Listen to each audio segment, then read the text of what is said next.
Short, bald, and angry. You sometimes find that your dreams get in the way of your dream. Get out of here! Dreams blocking dreams. Dreams preventing my dreams from dreaming. Get out of here, Baldy! He called down a curse on them in the name of the Lord. Then 2 she-bears came out of the woods and mauled 42 of the boys. I'm a shooter, goddammit. Cross me again, I'll put a bullet through your head! Not that kind of shooter. A peace-loving shooter. A cameraman. I might appear to be short, bald, and angry on the outside, but I assure you I am tall, happy, and handsome on the inside. I am a walking contradiction. Let's get this thing started. In 3, 2, 1. What's up? Yo! Welcome to the Short, Bald, and Angry podcast. I am your host, Ian Cinco. My guest today is an iconoclastic beast of a man. The list of titles that can be attached to this guy is long, and he's hard to define. I am talking about none other than Chris Carr, the man behind Brooklyn Wildlife. If you're hustling in New York City, and especially in Brooklyn, you've probably heard of him or even performed through him. This guy throws more shows than anyone else I know. He's like the patron saint of the indie scene. And in his own words, he's always advocating for indie artists and giving voice to the marginalized through his platform, Brooklyn Wildlife. Now, I'm not part of that marginalized demographic, unless being short and bald counts.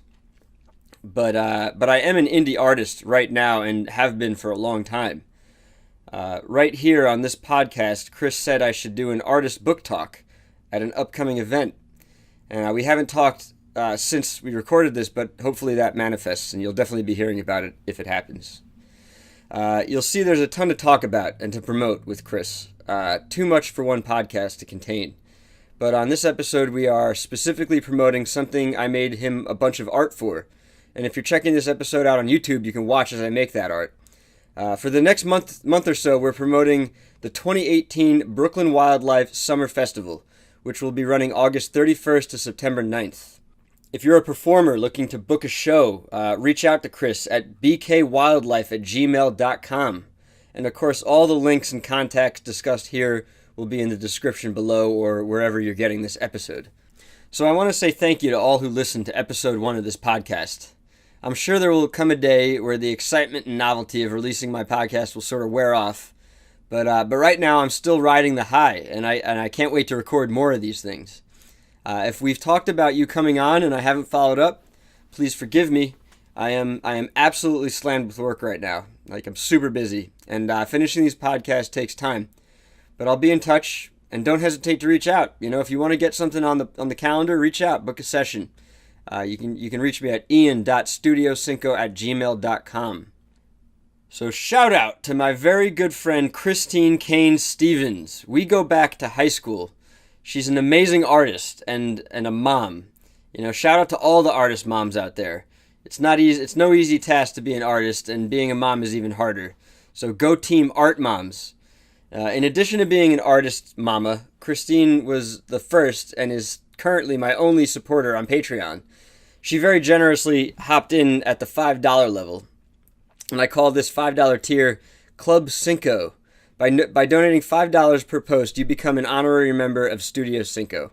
And what do you get for it? You will join me for a segment on the Short, Bald, and Angry podcast to discuss a topic of your choosing. Or if you're shy and you don't want to come on, I can just mail you a custom drawing instead. Plus, you'll get all the previous rewards, which include a shout-out on the podcast, early exclusive access to my patron-only feed, and your comments may be chosen as the subject for a piece of art I make.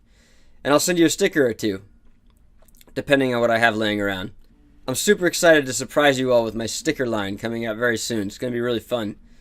And there's some satire involved. I've been chicken-footing around satire, but yeah, with the troubled times we live in, I feel a certain responsibility as an artist to use my powers to poke at the establishment, especially our sillier, our more foolish leaders. So on the last podcast, I mentioned that I'll only be charging the patrons on my Patreon for 3 posts per week. But I'm bringing that number down to 2.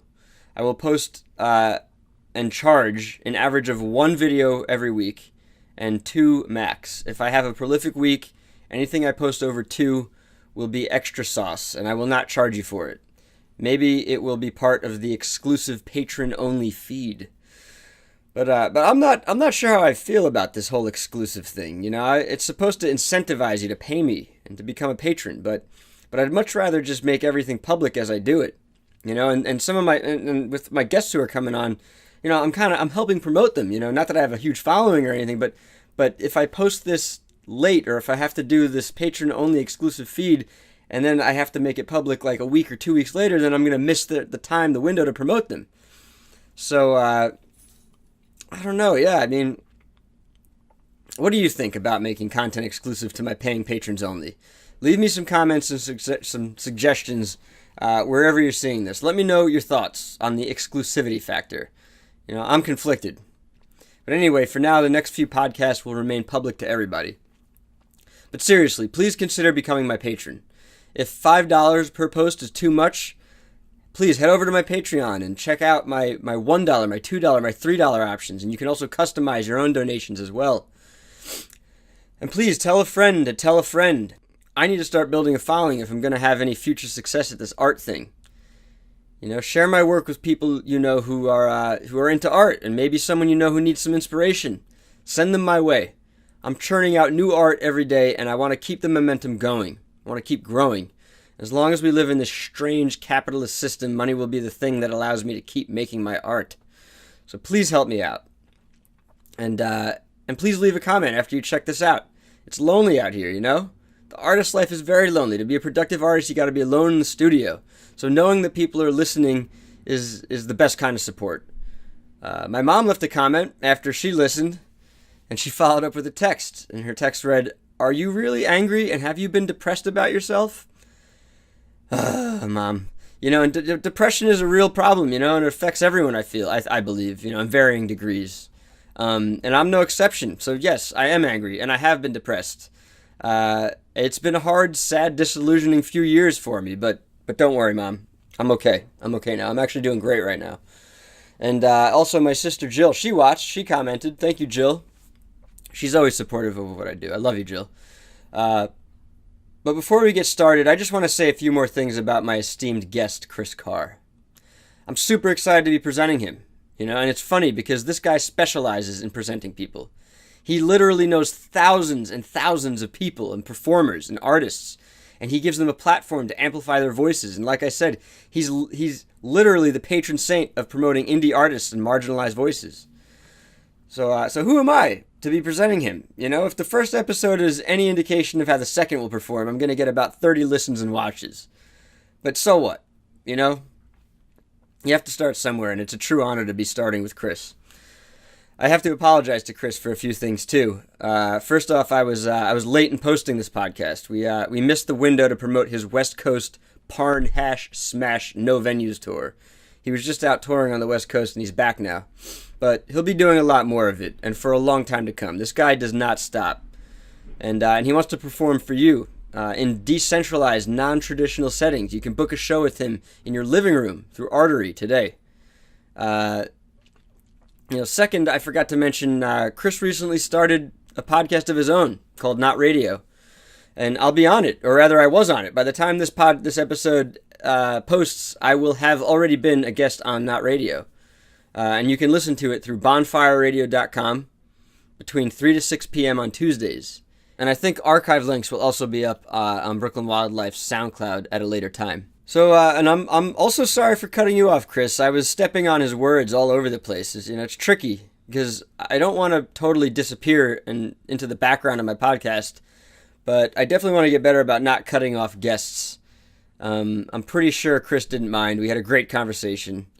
And at least I wasn't white-splaining anything, because Lord knows we don't need any more white men white-splaining.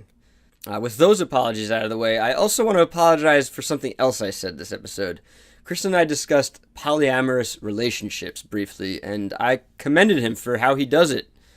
I'm in a monogamous relationship, but I have a lot of admiration for people in certain kinds of polyamorous relationships. I love the open, honest communication instead of the closed-off, deceptive lying and cheating. And you'll hear I come down sort of hard on people who cheat on their lovers. But honestly, who am I to judge? I get it. Relationships are hard. The longest one I've ever been in was 6 years, and who am I to judge someone who's been in a relationship for 10 years or 20 years or more, Like, I stand by what I said, though. It's better to be poly and honest than monogamous and cheating. It's hard to categorize people in this day and age. We all have to wear so many hats and spin so many plates, and the jack of all trades, master of none thing, it doesn't really, I feel like it doesn't really work on our generation because so many of us, we don't have a choice. We have to learn so many different, ways to communicate and bits of technology, and we have to just always be shifting and moving around just to get by, just to stay in touch and relevant. And it's hard to categorize all of us, but it's especially hard to categorize Chris Carr. And you'll see as soon as we start talking, there's a laundry list of titles that can be used to describe this man. And we talked briefly about some of them, or the ones that I mentioned, but there's more of them that we don't even talk about. And the one I'm thinking about is his photography. Like, this guy's photos are exceptional. They're powerful. He's heavy into nudity. His work is very raw, and for some I think it would be considered vulgar. For me, it's sublime and beautiful. And his loft, the Brooklyn Wildlife Loft, is covered in nudes. Large photos, all shapes and sizes and colors of people. A lot of women, but there's a lot of people.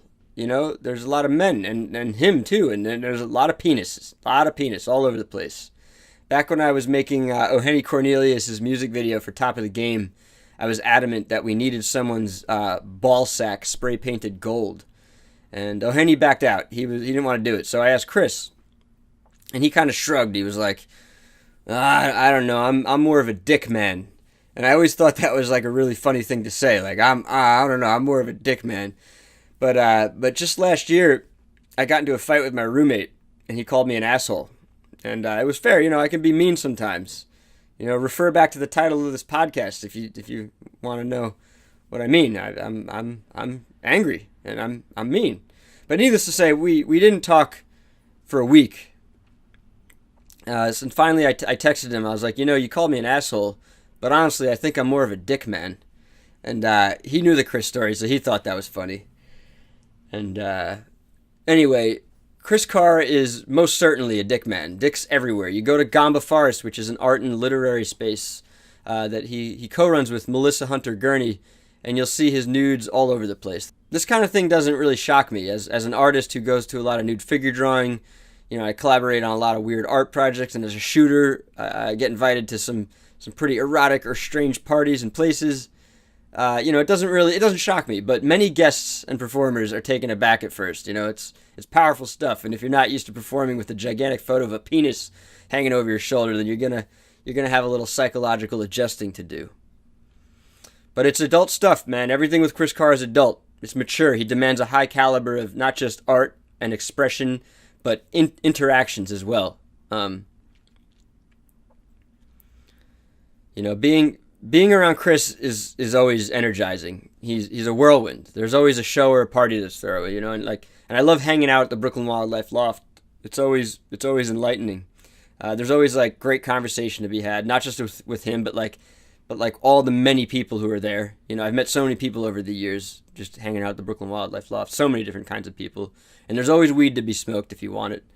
And one of the best parties I've ever been to was at the old Secret Loft on McKibben. I remember I was gonna stay in this night and do work, but my friend Uriye dragged me out, and she ended up leaving pretty early. But it was a rager till the sunrise, and I stayed all night, and it was awesome to see so many indie artists that I'd met over the years just rock out, and the community really turned up that night. It was awesome. I thought the dance floor was gonna cave in. We're gonna crash down through the next floor. Turn down for what? Not every event is like that. Not every event's a total rager or the best party you'll ever go to, but you never know what you're gonna get, And I made Chris on this episode give me an assessment of the job I did for him. he compliments me pretty hard. He says, this is not lowbrow. He calls it high-end illustration work, and I don't even know if that's true. Like, I have a thing for lowbrow stuff. I aim for lowbrow, to be honest with you.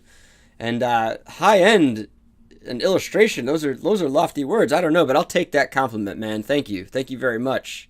I'm glad he liked the work I did. I really had fun doing this art for him, And I had a great time talking to him. This was a great conversation that we had, and I learned a lot of things. You always learn a lot of things talking to Chris Carr, but he taught me about the griot tradition, which it's like a member of a class of traveling poets and musicians and storytellers who maintain a tradition of oral history in parts of West Africa. And that's Chris. He's not just maintaining traditions, although if you want to do that, he can give you a platform to do it. This guy is investigating, and in his own words, he's learning about humanity to rehumanize, because we're all so dehumanized. And on that note, I will stop blabbering. It's time to get this episode started. Come out to the Brooklyn Wildlife Summer Festival, August 31st to September 9th. Support me on Patreon, and remember, follow your heart. Stay in touch with that angry side that's inside, because that voice is often the voice telling you what you need, what's wrong, and what needs to change. And do what you love, because if you don't, you're going to have regrets anyway, so you might as well have regrets for having done something you love. I learned that from Jim Carrey. All right, without further ado, Chris Carr. I got Chris Carr in my studio today. Chris Carr, founder of Brooklyn Wildlife, right? Yes. I got a laundry list of things here, man. Interrupt me, tell me if I got it wrong or if I'm missing something. You're a polyamorous artist, rapper, poet, philosopher, wizard. Wait. Why? How is my relationship, like, status or lifestyle included in this? Tell me if I'm wrong. Well, all right. First, do you want me to leave it out? You want me to start over? No. This is good. Keep all this in. I have nothing to hide. Right. And anything that I do is already probably public and on the internet. First, I'd like to say Brooklyn Wildlife was co-founded by Keith Lay. Oh, I didn't know that. Yeah. Like the first Who's couple Keith of years, Lay? it was a homie that I met through another friend of a friend, and a bit younger than me. He DJ'd, made beats, and we knew each other from just being around each other and being homies. And at a certain point, we did a rap project together, and we were going to different venues trying to get booked for shows or like trying to figure out how to push the project. And we ran into the reality that you need to book your own events, be your own promoter, be your own booker, have the direct relationships with the venues. And so he and I started Brooklyn Wildlife because we looked at it more as a financial thing initially. Like, he DJs, I take photos as my day job, and we can book events for the night. So we can sell them on, don't give us just money for the bands performing, but pay us for curating your night, and then I'll document it with the photos, and it helps you with your social media. And we soon realized that the clubs did not care, and they were not going to give us any money. And so we just kept booking shows. We did the parts of it that we liked, which was book shows and perform. And he DJ'd, and I would book acts, and we did stuff in my apartment, we did stuff in venues, Brooklyn Wildlife, we did apparel. And after a certain point, he was like, yo, I want to focus on production, I want to focus on DJing. Because a lot of what I do is not creative, it is not fun. It's emails and meet and greets and going to talk to venue owners and, in a way, advocate for indie artists. So he wanted to get out. He wanted to get more back to his creative side and get away from. Well, I think he saw. It's like when you begin doing something right, you have access to a certain level of talent, and you have access to a certain limited awareness of what is available to you and what you would be allowed to do as a professional. It's almost like when you're really young, when you're starting something, you're told, here are the 3 things you can do. And he was doing some of those things. Then we started doing events and started promoting and booking, and we started meeting other professional artists, professional musicians, people that did it full time. And he started seeing wait, bro, there are other things I can do. It's not as limited as those 3 things I used to do, and it's not as limited as what we're doing now. There are things I want to do, and I can't while I'm spending all my time making sure we have the right equipment from the venue for these artists that yell at us the day of.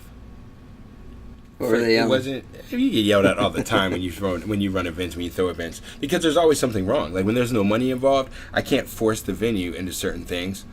the venue can't really force me into certain things. It's a negotiation.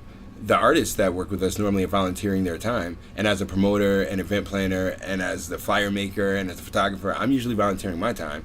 So there's a negotiation. Normally when you pay people, there's no negotiation. You show up or you don't get paid. Right. If I show up, you pay me this amount. You know, and so there's always... Sometimes it's good that way, right? Sometimes money does... I'm more with you. I like the barter thing, and I like doing what I want to do. Not spending a ton of money. They both have pros and cons. Yeah. It's just in the way we were doing it initially, we didn't know what we were doing fully. Some of the artists we worked with were not professional, and You just dove in. Yeah, we all were just going hard, and so if we got to a show and the venue double booked us, we yell at the venue, and then 5 different acts yell at us, and after a while, you might get tired of having to yell at people while you're getting yelled at. Yeah, it's And you just want to go make beats. hard. You just want to DJ. You want to like spend time in the artistry and the craft. I feel you. So I think for Keith, he was just like focused, and he was getting some opportunities and meeting some people, and kind of transitioning from doing mostly hip hop and a certain type of production, and getting into electronic music, getting more into house, getting into playing with the synths heavy, and that's fun. Like as a musician, that's fun. Like, Is he around? I haven't. You don't think I've seen him? He's in Thailand right now. I'm telling you, my Living man, in Thailand? He moved to Thailand back in December because he was like, you know what, New York is a rat race, and I've lived here my whole life. That quoting him, like he had lived here his whole life, and he wanted to see more of the world. So he's an explorer like that. I think That's cool. I almost never leave New York anymore. I love. Have you been to Thailand? No, bro. You should visit him in Thailand. I can't leave the country right now because I am contractually bound to running an art space, and I cannot get evicted from that space or That's get true. sued for not paying. And if I'm not here to do the events, how would it work? The space he's talking about is GAMBA FORREST, right? GAMBA FORREST. Another thing you're a co-founder Wait, all right. of. Yes, co-founder of that. Shout out to Melissa Hunter Gurney. Let's go back to your list. All right, let's introduce me again. Yeah, Chris Carr. Yes. We got Chris Carr in the studio today. And Yes. Chris Carr is a polyamorous artist, rapper, poet, philosopher, wizard, nudist, photographer, video guy like me. And then now I said So, co-founder of the Brooklyn Music Video Festival, Yeah. co-founder of GAMBA FORREST, Yeah. and curveball out of the gate. I thought you were just the founder of No. Brooklyn Wildlife, but you're the co-founder of Brooklyn Wildlife. if Brooklyn Wildlife's been around 6 years, I think Keith was involved the first 2. Okay. 2 or 3. Oh, wait, how many years did you say it's been around? 6, 7, something like that. Yeah, it's cool. But man. let me go. All right. Yeah, so talk to me here, polyamorous. people need to get it right. They do. I don't like categories. I don't like taxonomy unless we are dealing with like science. Like I get trying to understand genus, species, kingdom, phylum. I get that. Yeah. When we're talking about how people love and how they express sexuality, especially in Western traditions, it's all corrupted. And the effect of colonialism, the effect of some of the religious impositions, the effect of, I would say, a need to control people's bodies has led to such a misunderstanding of love, of sex, of intimacy, of eroticism. So if I have to use a phrase, I would say poly, just because I'm not bound to one way of being. But at different times in my life, I was totally monogamous and enjoyed it. At this point, I'm in an open relationship, and people were like, oh, so you just fool around and do what you want. It's like, it's definitely not like that. But on the other hand, if they're like, well, so tell me how you have a polyamorous relationship. I can't tell you how. I don't know. How do you have any dynamic, any friendship, any exchange of love? So I can't not use the term polyamorous, but I just wanted to specify that, like, ask me in person if you want to know about it, because the label might not quite get it.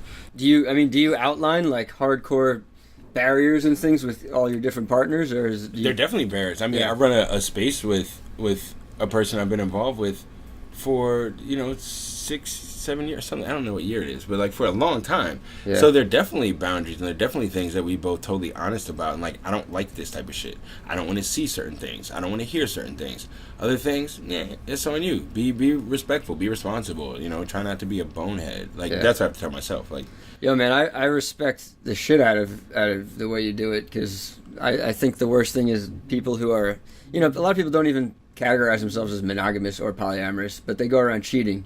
And that shit really, I know how much it upsets you. It pisses me off too. It bothers the shit. I hate like dishonesty when it's not necessary. Be a grown, responsible adult and be considerate to the people you love, and it's really a tough. lover, not a cheater, right? It's really tough in the sense of our society and sometimes the people we are around encourage the immediate gratification. They encourage if you're smart enough to get away with it, then it's okay. Romanticizing villains and sort of like mischievous behavior, the bad boy and all that. And almost this idea of being afraid to be honest and miss out. Like our society doesn't say, you know what, have standards, tell people what you really think, and if no one likes you, that's totally cool. Right. It's almost like, wait, people don't like you? Well, buy a shirt that you know other people like. Yeah. People don't like you? Speak differently. People don't like you? Listen to this type of music, and then you'll get along with other people that like that type of music. Yeah. And so I think it's exhibited in relationships. I think it's exhibited in interpersonal communication. Like, how often do people ask me, yo, Chris, what do you think of that song? And when I'm like, here's what I think, they're like, no, but here's what you should think. Well, why even ask me? You want to just convince me? That happens to you all the time. I mean, people want to jam their opinions down your throat. I jam my opinion down everyone's everything. But they want to hear you recite their opinions. I think a lot of people are when they are, how can I say, when presented with the truth, if they haven't been maybe acclimated to having the truth spoken or experienced, if they haven't had that experience, there may be some time that it takes so that they lose the defensiveness, so they lose the need to always self-correct or self-defend or anything, and it's just truth. It's like, hey, what'd you think of this song? I've heard you do better at choruses. I could respond by saying, what, you don't like it? You know how long I took? Or I could say, which choruses did you like? And all of a sudden I'm learning from what you like to listen to and what you see as valuable in my work. Yeah. And it's true. But if I'm being defensive, I won't get the truth of it. I'll think you're telling me I'm not a good rapper or something. And that gets into another issue of competitiveness and people doing comparisons and, self-evaluation. Now, hold on. I want to get to more things on your list, though. Sure. Now, just on the list about you, who you are? Like, on the rapper part, it's tough. I do rap. I want to make it clear that I rap for real. I take hip-hop very seriously. You love it. I love it. But I think it's bigger than rap at the end of the day. I think rap is also part of an industry. I learned about rap through companies, through the distribution of hip-hop and rap music and TV and MTV and radio. You mean as a kid, unknowingly just having it thrust upon you in a way, right? Yeah. And so I'm into whatever is the foundation or the umbrella or the sphere around rap, in rap, that created rap. Yeah. I'm into, and I don't want to differentiate hip-hop versus rap or no. I'm a rapper. I'm a lyricist. I'm a vocalist. I'll let people negotiate how they all work together. But I never want to negate the rapper part. I am about the actual delivery and the rhyme schemes and the meter and the pattern. And I'm into poetry. I'm into the spoken word tradition. I'm into the idea of the griot tradition. And what's that? Griot? Yeah, Griot. In every indigenous culture, there is a way that the community shares the stories and narratives and experiences of the culture via oral tradition. Even in areas where they have the written word, even in areas where they have artistry that also represents the human experience, the gathering around the fire and the telling what did grandma do. But not just for you and your family, but the grandma of the grandma of the grandma. That's when the whole village gathers, and you hear about. What the fuck did Grandma do? It's like these are the stories that the Odyssey comes out of, and the Iliad, and Sankofa, and all these in every cultural background. There are these great stories of great people, and experiences, and parables, and it's outside of religion. It can include religion, but is griot part of that? What is griot? So the griot, that word comes out of, I came across it in dealing with people who were in the Gullah Islands, and it's an area where a lot of people have tried to retain certain West African practices and certain elements that traditionally have been exterminated or dissolved out of African Americans. In the Gullah Islands, it's a set of islands off of South Carolina. it was one of the areas where slaves were freed first because it didn't function well as a plantation area. It worked much more as a area for merchants to convene and trade. Mm-hmm. And so the people on the island were some of the first Africans freed. So they worked with the French, the Portuguese, the British. So the people there have their own kind of mashup language. It's not Creole. It's not Patois. It's not Southern dialect. It's not King's English. It's Gullah. It's something totally unique. And because of that retention of some of the African traditions, there are these stories and these tales and the outfits and the garb and the actual ceremonial practices have a retention that you may see somewhere in like Brazil, where you have in Salvador Bahia. You have a mix of where it's not Santeria, it's not Catholicism, it's just this whole, it's West African mixed with everything else that came. And so I came across the griot tradition out of the stories I heard from people from the Gullah Islands. Nice. And so it's a particular type of storytelling. It's a particular type of narrative. So, but I find that in any indigenous culture, you have that principle. You have that underlying idea of we gather, we sing, we dance, we share, we tell the tales, we encourage the young people, we lament over the dead. You know, it's the cultural preservation ritual in a way. Yeah. Like when you think of like marriage has a certain cultural ritual significance, a funeral has a certain cultural ritual significance. Sure. The gathering amongst people and sharing stories is actually very important in society. Yeah. It's not just entertainment. It's not just I'm in a club and I'm getting high. Quick sidetrack. In all the many things you schedule and put on at all your different venues, do you have like just a straight storytelling thing? Because you got comedy. We've done that. You've done storytelling. And with the magazine that Melissa and I started, we have met more people who are storytellers. They're not writing GAMBA-zine. Yeah, GAMBA-zine. Yeah. We've met a lot more kind of narrative writers. Nice. Sorry, to your list. Poet, philosopher. All right, so I'll go to the Socratic / Platonic view of that one. The philosopher. Philosopher, lover of wisdom, which then is in conflict with the poet. Because you see, this is why we have to get into the list. Because if you were to really approach the classical perspective on this discussion, you have the sophists, you have the philosophers, you have the rhetoricians, you have the poets, and they don't all jive together. Because theoretically, the philosopher loves wisdom. The poet is using word to almost force an emotion, using passions, not using reason. The rhetorician, same way. Is that always the case? Is there no such thing as a logical poem? So this is or a poem full of reason and logic? There's, I believe, a book by Plato, Gorgias, and they address this conversation. It's a group of philosophers, and they are discussing the legitimacy of poets and orators and rhetoricians and philosophers and how they all differentiate. I will leave the research up to you on that. All right. I'll get back to you in the next one when we do this in the future. So I understand people hearing this may say you can't be poet and philosopher if you know about Greek. Look, you got to remember also you're talking to Parnhash. Yeah. I do not believe the world has yet to been like understood, and definitely not by only Europeans and their descendants. So I also do get to define the world around me, so I can be a poet and a philosopher. I left it out. ParnhashNakovsky. Who's that? Stonehenge ParnhashNakovsky. It's a name. That's you. Yeah, it's my rap name. But my real name is Chris, and when I get off stage, people are like, "Yo, what's your name?" But where's the name? What is the name?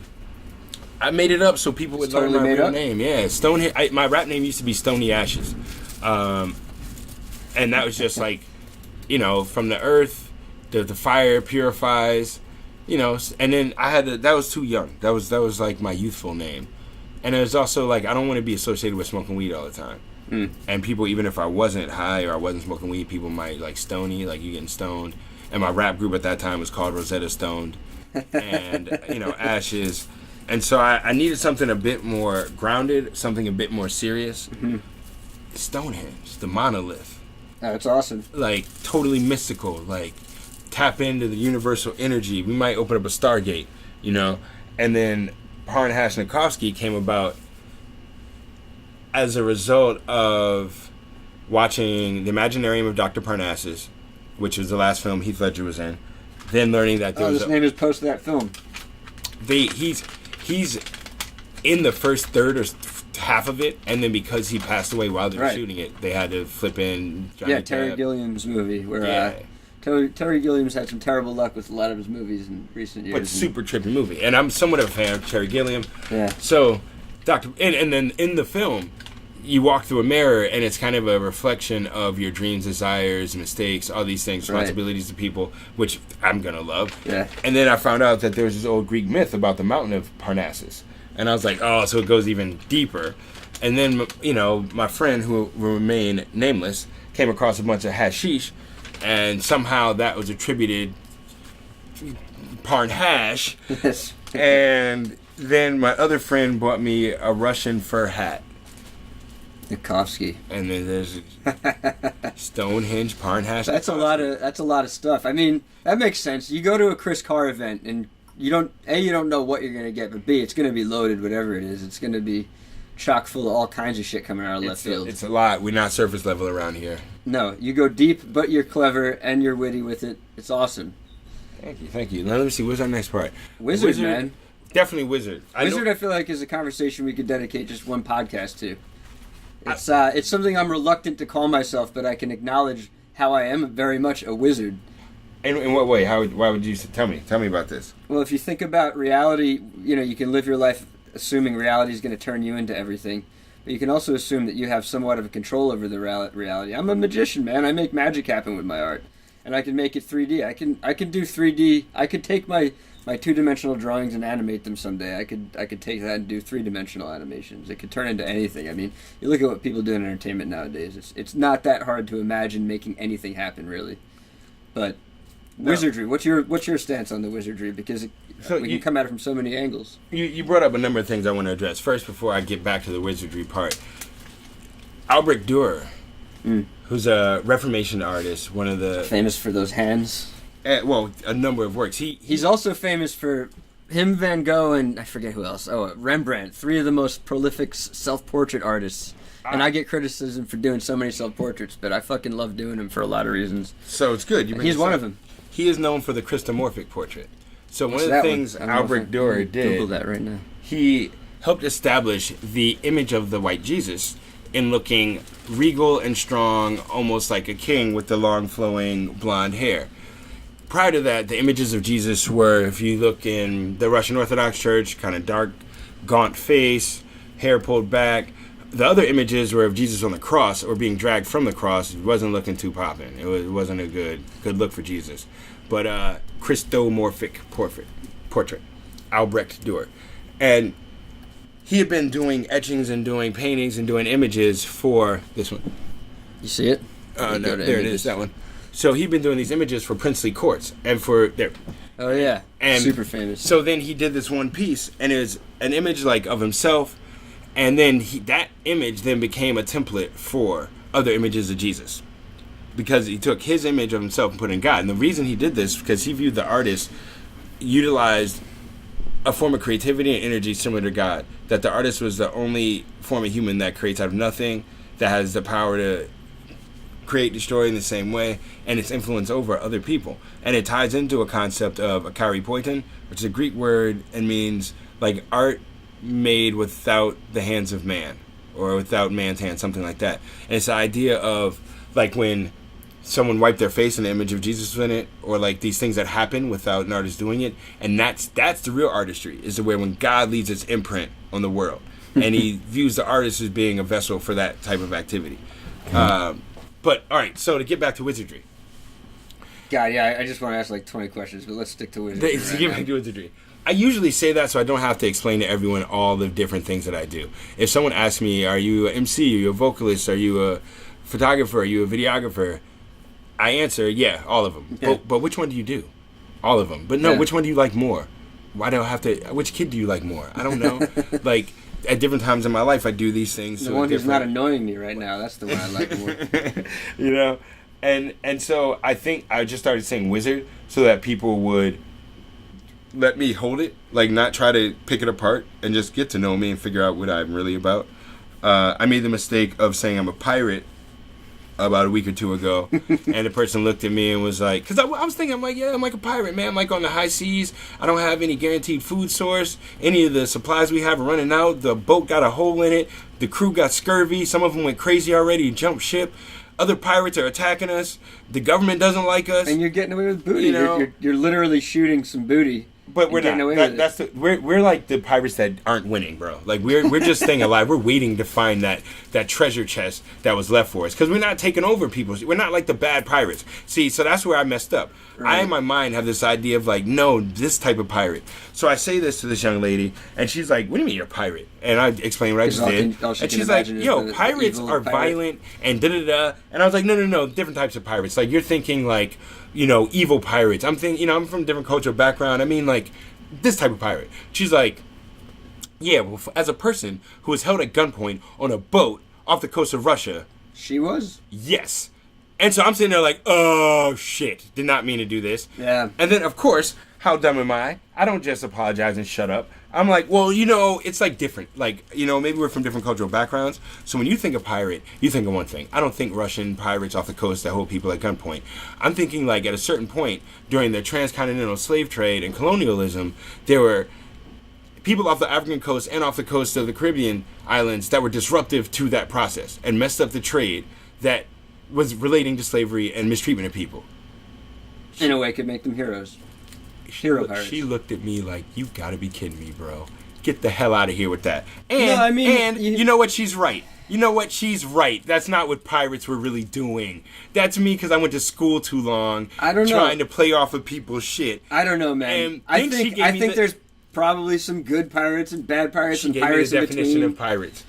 A person who holds people ransom at gunpoint and threat of violence in a blah, blah, blah, and went, like, out the book. And I was like, yeah, you're right. And the truth is we do watch too many movies, and we get our ideas out of books, and everything, like you're just saying, is romanticized to a fault, maybe. Yeah, she was on the boat, and I'm trying to tell her what a damn pirate is. Yeah. So I learned how to shut the fuck up. I think there's probably a wide variety of pirates now and throughout history, though. I agree. I would agree with you what you first said. I agree. How's that relate to Wizard again? So I still use Wizard. I wanted to use pirate. Because I started thinking with Wizard, people get caught up in the magic of it, and I've had someone challenge me. So I was like, what do you mean you Wizard? You cast spells? Like, da-da-da. And I was like, bro, it's not that serious. But yeah, words are alchemical. You do cast spells. There is power in the sounds and in your words. The cast spell. And how often can a person change your emotion with words? Every single day. Yeah. Every person listening to this is affected by the things said to them, how it's said, the pattern in which it's said, the meter, everything, the intensity. What? Yeah. But I don't want to do that every time I talk to people. So I was like, pirate, and then people think it's a joke. You don't want to do what? Explain that or be? I Yeah, can't. no, it's That not. gets too deep. You don't need to, but whatever. I'm with you on it. There's a lot of people I respect in the world too. Alan Moore is the big name I go to. The writer, the creator of Watchmen. He like one day decided he was going to be a wizard. Told his family they thought he was crazy. But it starts to make sense once you start hearing people talk about it. I had this conversation with Tev too. Yeah. Tev thinks he's a wizard as well. So I was like, you know what? I need to come back around to my own wizardry. Yeah, I mean, you don't have to deny the truth of yourself, bro. And I think it's also fun to, in a way, open up the conversation for people I barely know. So if I just meet somebody and I tell them I'm a wizard, and they're like, oh, well, my cousin does tinctures. Now we about to go somewhere. If they're like, oh, bro, I don't mess around with black magic. I grew up Catholic, or I grew up, Episcopal, or I'm Shiite, or whatever it is. All of a sudden we're having a conversation as opposed to, I'm a photographer. Let's talk about how many famous people I've met. Because that's lame. I also met a lot of famous people. But maybe we should talk about that later on. I don't care about that shit right now. I want to go deep on some other shit. So nudist, I would not really take on that title. I will when I rap. I'll say I'm a nudist because, like, compared to other rappers, you don't want to run around declaring it too much. But yeah, I'm not one of those people that thinks everyone has to be nude all the time, or that everyone should be nude, or that there's something wrong if you want to keep your clothes on. Or I want to, like, consent is key. Yeah. If you don't want to have any sex and want to sit bundled up and you're happy doing that, be happy. If you want to get naked and run around in the woods and have non-sexual nudity, and you find a place where everyone's cool with that, you're cool with it, y'all are all happy, be happy. If you want to have orgies and, engage in things we're not going to talk about on this podcast, as long as everyone... Wait, why not? What are you talking about? We're not going to talk about this podcast. Oh, well, all right. I mean, if you want to say... I don't know. Like, I have a birthday party where you have anonymous sex with 6 people. Like, you go to a bar, literally meet people, don't ask their names, and then invite them up to your hotel room and have sex with them that night for your birthday. As long as everyone is consensual, safe, y'all know the parameters you all need to know, cool. But I don't think anyone needs to do what the other one's doing. I don't think the person having the orgy should put all the clothes on. I don't think the person with all the clothes on needs to have an orgy. It's you do what you do. You know what you want to do. And so as I wouldn't say nudist, because also I haven't sorted out fully separating nudity and sexuality. I think there are times where you can, like in scenarios like for work. I do nude photography, and I've worked as a model and as a photographer in that capacity. And you can definitely separate nudity from sexuality at work and in art environment. Mm-hmm. And when you have a creative goal to achieve. Right. I'm sitting there like trying to figure out lighting, and it's like a math problem and physics problem. I'm not worried about guy's dick that's out. Like, it doesn't, I'm not really, I'm looking at the dick because I have to get the lighting right. I'm not like, oh man, I want to touch the dick. Yeah. I am not comfortable taking my clothes off, probably, especially not around, people like you. I have a smaller sized penis, and so I have my own thing going on.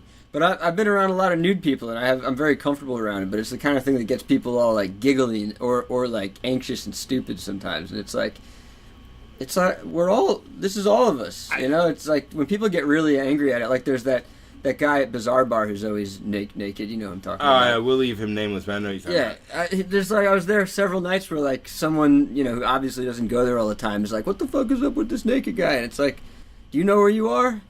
You're not just in Brooklyn, you're at Bazaar Bar. Like, fucking get over it. It's a penis. He's sitting naked. So what? Like, why do you gotta single him out and make him feel like shit, That shit pisses me off. Yeah, and it goes, I think childish. There's a nice balance in if everyone's comfortable and if everyone is able to communicate, some of the things that we have hang-ups about start fading away. Once you go at them. Yeah, like once you spend time around like in all reality, I've the body types thing, right? So I hang around a whole bunch of male performance artists. Like you mentioned, like John O'Mahony earlier today. Yeah. I've had to be naked around that motherfucker. He people see him and are like, he's a Viking. I'm passing out because of how awesome his body is. Massive man. All right, Who taught me how to breathe fire. Flambeau taught me how to breathe fire with John. John also backed him up, and solid dude. So it's like I think everyone has their level of, well, my body's not like this person's body. You're talking about insecurity. Yeah, and I don't know if it's insecurity, but just like it sometimes takes reflection and experience to realize that we are all negotiating some of the same emotions in different capacities. Mm-hmm. So for one person, it may be body size, like I'm tall, short. For other people, it may be size of organs. For some people, it may be personality, and that they can't speak to other people. Like it's an interesting thing. You mean other ethnicity, people of other ethnicities, or just yeah, people, period, just like, either. There are all these things that I think folks have to negotiate, and the more, at least for me, that I've found in being nude in spaces, the more comfort I've had in knowing that everyone's body's so different. I no longer really look at people and say, that body type is off. Like, when I was younger, I used to look at people and I might be like, her butt is this or that, or his stomach is this or that, or their... You were more judgmental when you were a kid. Like, I don't think... I'm not saying I'm less judgmental now, but I'm more aware of the differences. Because I never saw naked people, when I did, it was such like a shock, like everything stood out. But I've now met and worked with so many naked people. If someone were, whatever body type I see, it doesn't, it's like a, right, you're more open and accepting now. Oh yeah, and it's just, I think it's just more real. Like an idea of like, I've with my own discomfort in certain scenarios and with my own like kind of hang-ups and my own confidences, and then learning that no one gives a fuck. There are things that I'm confident about my body that no one gives a fuck about. That you're confident about? Yeah. And like no you one want cares. More acknowledgement for them? Yeah. What are you talking about? I know you're not talking about dick size. No, I'm not telling you what I'm talking about. Okay. But you're talking about your ass. You've been working on that. Nah. No. Yo, Ian, you're hilarious. I'm glad this is what you think I think. I'm fucking kidding, but yeah. What I'll tell you this. If we have to go completely honest. Mm-hmm. We don't. But it's up to you. I'm confident in myself. Hopefully. in most arenas in the same way, in that I'm not the best, not the worst. I don't know where on that spectrum I fall, but when it came to sports, I wasn't the fastest, I wasn't the slowest. I wasn't horrible. Yeah, I was captain of the lacrosse team, but I wasn't getting a Division I scholarship to Princeton to play lacrosse. But if you picked up a stick, I'm gonna run circles around you. You know, You played lacrosse? yeah. And so, like, when it comes to my body, like, there are things that I can appreciate. Like, I'm a lucky person in the sense I'm able-bodied, as we say. I'm not going to talk up myself, but there are things I'm very confident about. And there are things I don't like about my body at all, and I hide from people. Mm-hmm. But I've learned no one cares either way. On each one, there are people that don't care. So there are things that I'm confident about, people don't care. Right. There are things that I'm worried about. People don't care. And it's a spectrum. There's literally anything you could imagine. Yeah. Someone's going to have that attitude or lack of attitude towards it, right? Just don't be an asshole. I've learned much more that, yeah, you can have a body type that's awesome, but that assholiness is eventually gonna catch up to you. That like jerk boy, lame-o-ness is eventually gonna come out. And so like I'm more focused on if I were to go to the gym for 2 hours, or if I'm gonna sit around, for 30 minutes trying to figure out how to not be an angry person, I focus on the latter. I could do both, but right now I seem not to be able to multitask that. Yeah. Yeah. Do you consider yourself... I'm going to hop now. Mm-hmm. We're like, we got held up on the first sentence of my list of shit. I'm going to skip way down to the bottom. Like, do you consider yourself an angry person or someone who gets angry easily? And, like, what makes you angry? Man, I'm in between. Some people see me as very chill, relaxed, kind of calm. I'm able to put out fires and problem solve without getting stressed out too much. And other people see that as soon as I hang up the phone, 3 minute... go nuts, go ham, yelling for like, not top of my lungs, so I can get loud, but pretty loud about whatever's frustrating me. Often it's people wasting my time with circular dialogue. When an example would be, the sky is blue. A person says, no, the sky is orange. And you're like, bro, look at the sky, it's blue. And they're like, no, it's orange. You only believe it's blue because you blah, blah, blah, blah, blah, blah. All right, let's do this. And so you go through, scientifically, here's why it's blue. Here's historically the proof of it. Here's the observable facts. Here's the anecdotal evidence. Here's the da-da-da. And here are the holes in your theory. And then after 7 minutes, the person's like, yeah, Doc, I knew that shit was blue the whole time, man. I just wanted to see what you thought. Yeah. Like, no, fuck that. Don't waste my time. Don't argue with me about bullshit. Like, if you have never read a book written by a black person, that's what don't tell me shit about American history. Yeah, don't tell me shit about the government. Don't tell me shit about anything. Yeah. If you only read books by white people and Europeans, you don't know shit. You can't. It's impossible.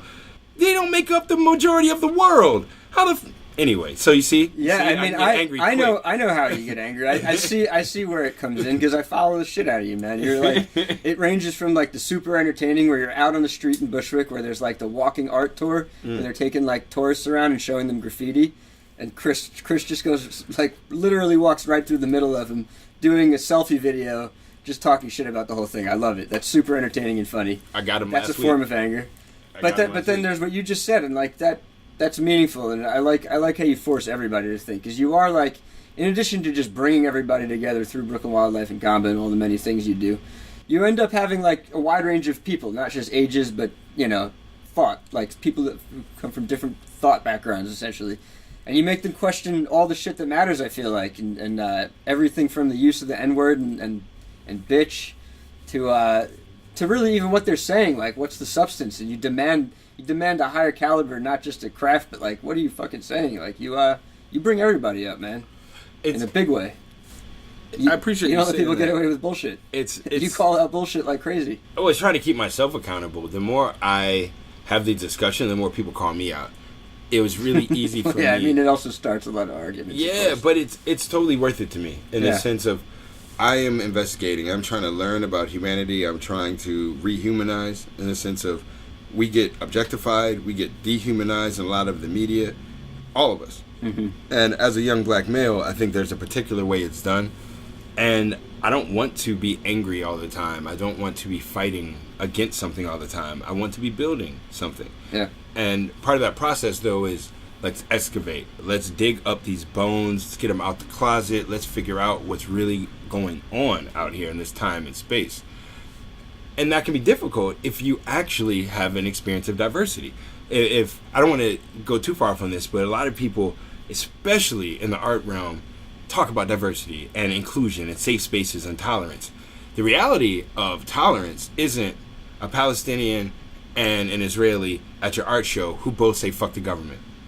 Tolerance is when they both are pro-religion, pro-government, and you got to sit there and talk and figure out what are we going to do, because you all both have two separate opinions and it may not reconcile. Yeah, what do you do? I don't know, man. Tolerance that shit and acceptance tires me. and real diversity is the fact that some of my white friends don't have any black friends. They're not going to, and they don't understand black culture and never will. Some of my black friends never left their black neighborhoods, have never spent any time where they, by choice, are the minority. And they now are in the same room. I need to tell one of them the other one's right or wrong. And these things are the reality of what I'm trying to negotiate. I don't want to say both of you have to give up your experiences in order to be in this experience. I have to negotiate the fact that some of my friends are non-gendered, are trans, are whatever label, non-label you want to use. And some of my friends are old school ass 50-year-old black people from religious towns. And they're like, those people are confused. And my other friend is like, people who say that hate people. And People who say that religious people are confused hate people? people that say that trans people are confused Oh, okay. hate people, Okay. is what would be said. So Yeah. I have one friend saying my other friend's confused because they're trans, Yeah. and my trans friend saying my other friend hates other humans because of their religious belief. How do we reconcile that? And so these are the things that why I prod on the internet, why I poke, because it's not black and white. It's not easy. When you walk around Queens, if you think black and white, you're gonna be all fucked up, because there are people there from like 17 different countries. You got Armenians, you got like Russian Orthodox, you got Greek Orthodox, you might have Nepalese, you might have Pakistani, Indian, and you looking like, oh, Indian and Pakistani people are the same. What? Why they get separated as a country if they all the same? You looking like, oh, Indian and Sri Lankans, they the same. What? You looking at like in Rwanda, what happened? They was both the same. So like our concept here is so off that I just need to prod it. I need to keep poking at it. It's we need to come up with a new language. It's 2018. We still talking about capitalism, communism, and socialism. That's out of the modern mass production machinery age. Mm-hmm. We're in the wireless age. We're in 2018. The new share economy competing with everything, right? That's a sales pitch so that internet white people get rich. That's not a share economy. I agree, but at the same time, there is such a. I believe there's a phenomenon known as the shared economy that's not just attached to white people getting rich using the internet. It's a mentality. Don't you agree? It is a marketing scheme, just like the mentality you needed to drink milk. So, do I think that rideshare is cool? Yes, I'm going to California utilizing it. Am I okay with house sharing? Yep, I've done it. I'm doing it. Do I like the idea of information being free and available? Yep. Here's the difference, though. The information free and available is shit you can't use. The information that needs to be free and available are legal records and legal documents you have to pay into. Where's that in the share economy? Right. You know, Uber and all these things, we're helping drivers. Well, how well do the drivers get paid? While your CEO makes how much money? It's Disrespecting women? It's bad. You know, when you look at the... Oh, you get me hyping here. When you look at the actual development of internet culture, there was a whole time period with this idea of a grand liberator. This idea of, again, share economy, Web 2.0, make things open source. What you see, though, is that manipulates the information that all people are readily giving up. You normally would have to pay to get access to this much information for people. And instead, we give it away free. And they tell us we keep your data safe, knowing that they don't. And then we look up mad that, oh, they're using our info for marketing targeting. And every time I type something, it comes up in my email. That's not share economy. Uber is coming up with ways to replace people from having jobs. How is that Web 2.0? Unless people say working's bad. If I wish a politician would come out and say, here's my platform. No war. It's going to be hard. It may take us 80 years to achieve, but the goal is no war. Another goal is work less. More time with your family. More time with your friends. Go find a passion. Be bad at it. Find another one.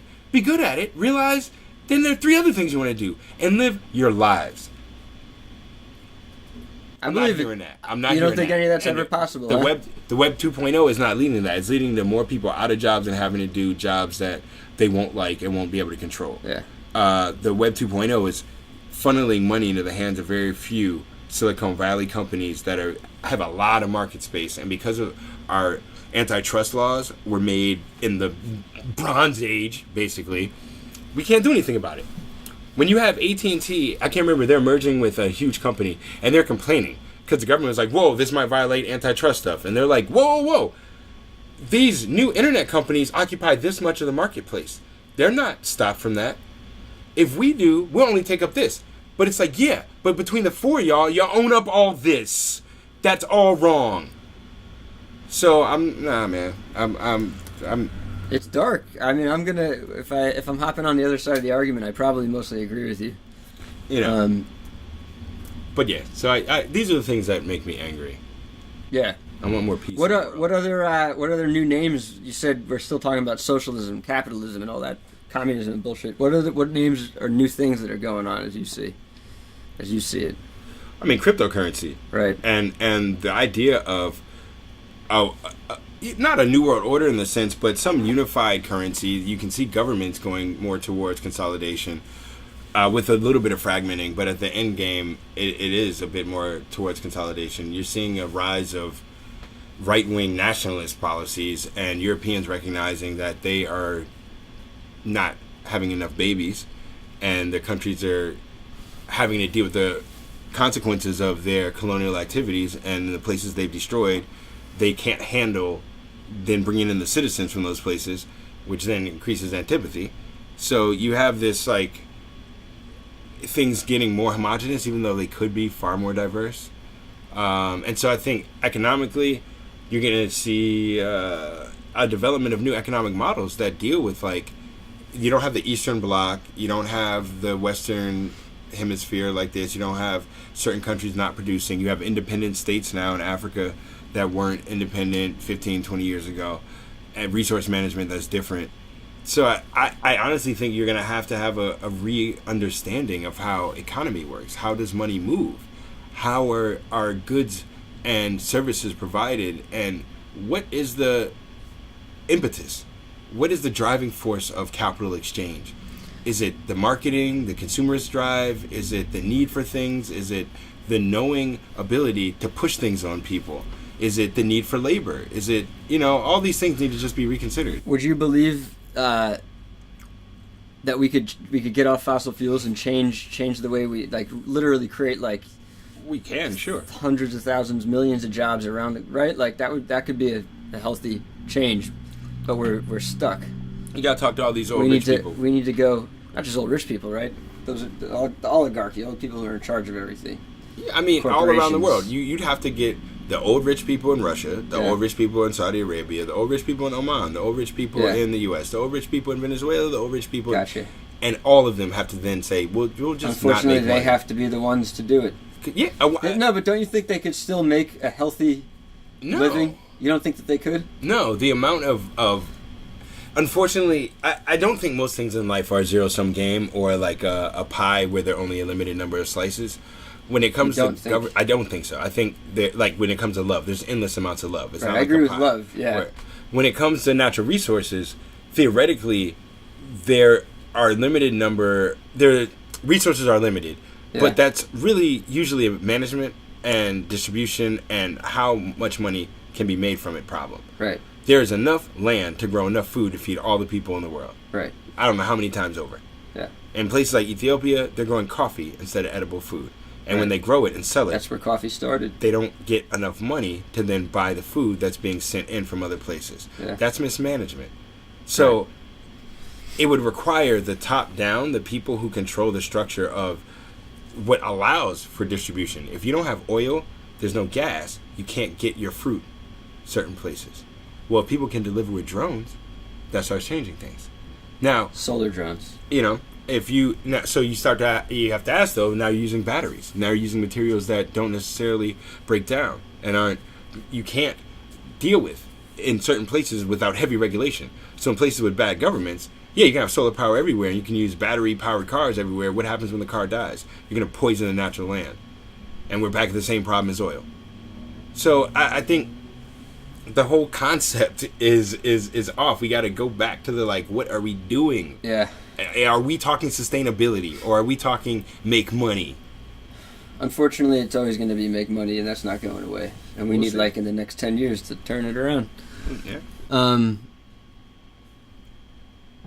48 minutes in. Let's go. Going in on the good shit, man. I'm glad we talked about all that. Let's take a step back to some of this earlier stuff, right? Because you got GAMBA going on. You got the.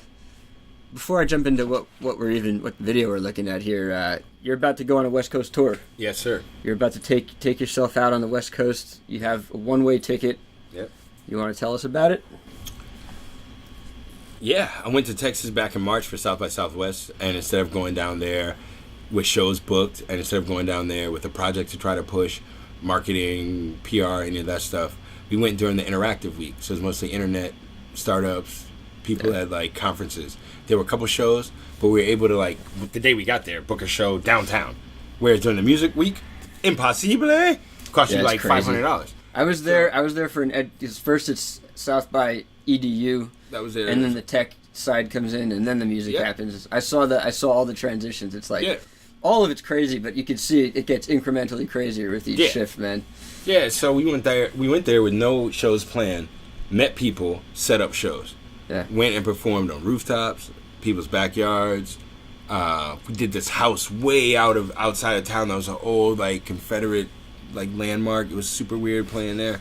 They had Cool geodesic people, though, dome or- in the backyard. Awesome people. Like taken over by the right people. Awesome people. The homie made me some jewelry, or gave me a piece he had made, handmade. Nice. And we had a sick session, super sick. Jammed out. Yeah, man. And so after that experience, I was looking back on it, and I was like, you know what? That was really rewarding, and being able to go out of town without the stress of dealing with venues and bookers and promoters and a lineup of other artists I don't even know. How can I do this in another place? And I was thinking California. You know, let's look up tickets. I have my former roommates live out there. I've been out there before. I have friends that are in different cities in the state. Let me just look. Let me see. Look, found some tickets. Talked to the dude I worked for at Artery. Shout out to Vlad. And I was like, yo, all right, here's the idea. You know how we did South by? We'll change the setup this way since it's just me going. He's not going out with you. Nah, if you do But this part. he can help you hook up a little bit out there, maybe. We work in concert, you Yeah. know, so like there are things he's doing to assist in the trip, but so far I think most of the shows I booked are through contacts I have or through Right. people I've met. But I've talked to a lot of people. I hope some of my friends respond to you and Well, I hope mean, you at least meet some of them. If not, it's happening, man. So crash their place and do a show in their living room. I talked to Vlad. We worked out the schematics on how to do it, and so I was like, cool. I'm gonna buy a ticket. I bought the ticket. Then I started trying to book shows. Ticket brought me to LA. So I had 2 shows or a show booked first day in LA. Then my other homie was like, I can do this day in Northern Cali. So that gave me a bookend. Then I started going from there. So as of now, we have the 11th, the 12th, the 13th, the 14th, the 15th, and the 16th booked. So if anyone's listening to this right now, how do they get in touch with you to help you if they want to hook you up with something or get involved? Send me an email, bkwildlife@gmail.com. Easy to remember. Yeah, or hit me. I'm on the internet, Christoph Carr, Brooklyn Wildlife. I'll be posting a lot about this trip. It's called the ParnhashNakovsky No Venues Tour. But seriously, I'm on 1,000 fan theory right now. I don't care about Spotify. I don't know how many songs. Like, I write and perform all the time. Like, literally, I probably perform 3-4 days out of the week. Yeah. I write all the time, whatever else. But I'm not putting my songs out until I figure out the distribution game better. As of now, I'm not fucking with Spotify. I'm not fucking with putting up stuff on SoundCloud. I'm not going through You distribution said it takes channels. a lot out of you, and it's just you're not getting anything out of it, right? I'm not paying people to get 0.000% on a stream. Right. I'm not going through a distribution company that is not actually giving me anything. But you're not putting it up on SoundCloud either, right? Is that what you told me? You're just done posting your shit? I'm just done. I'm gonna hassle you in the future. I'm gonna at least ask you to send it to me. But... I'll send it to you. Yes, you can come see me live. I'll send it to you. But my 1,000 fan theory is I don't have to worry about how many streams I have. Mm-hmm. I don't have to worry about how many YouTube views I have. I don't have to worry about how many 1,000 Facebook friends. Solid fans. 1,000 solid fans. I'm with you on that. That's my goal right now. I'm launching my Patreon with this podcast at the same time. 1,000 solid fans. I want to make it's like a bedrock. Once you have that and you just keep adding to it, it's not that you have it made. You got to hustle. You're still hustling and working your ass off. But it's more for you know that for the rest of your life you can call on that, and you don't have to rely on going out to find work from other people. It's more for the experience of where am I performing and why. Mm-hmm. It has nothing to do with money. Because these 1,000 you're not thinking about it on money at all? These 1,000 fans won't have any money. My friends don't have any money. People that like what I do don't have any money. So it's literally for the experience. I'm tired of clubs. I've thrown hundreds of shows. People lie and say they've thrown hundreds of those. They've thrown hundreds of shows. They're speaking figuratively. No, I literally have thrown hundreds of shows. You've done weeks where it's like, I mean, obviously we haven't even talked about the summer festival. You obviously do like the summer festival where it's every day straight for a week and a half or whatever.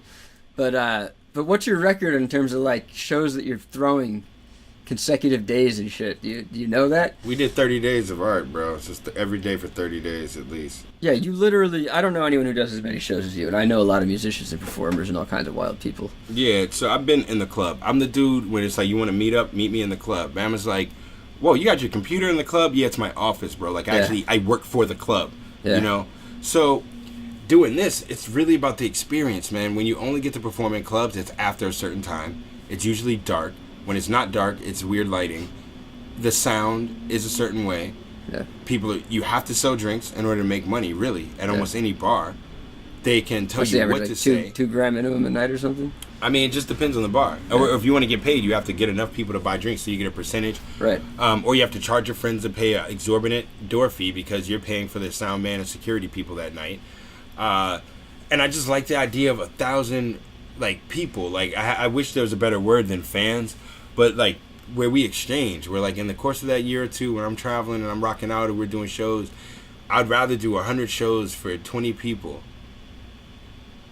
and it have that connection, have that ability to talk beforehand, afterwards, than the clubs. And those forgotten nights. I've had a lot of fun nights in clubs. Do not get me wrong. All right, let me. Clubs can be fun. They're obviously all about fun and making you think that you're living larger than you actually are. But I'm 40 years old, bro. We've been doing parties in clubs since I was 20, 21.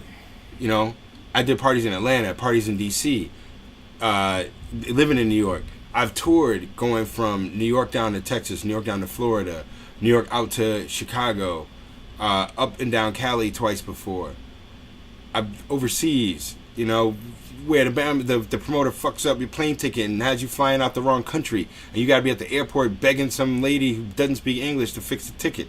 You know, I've done a lot of different things. So where right now, I like the idea of I'm gonna buy a plane ticket, go to California, have no plan, set up shows as it happens, meet cool people. Sounds awesome. And you know, it's gonna be. I saw you the other day, and you were stressed. Isn't the right word. It's gonna be hard.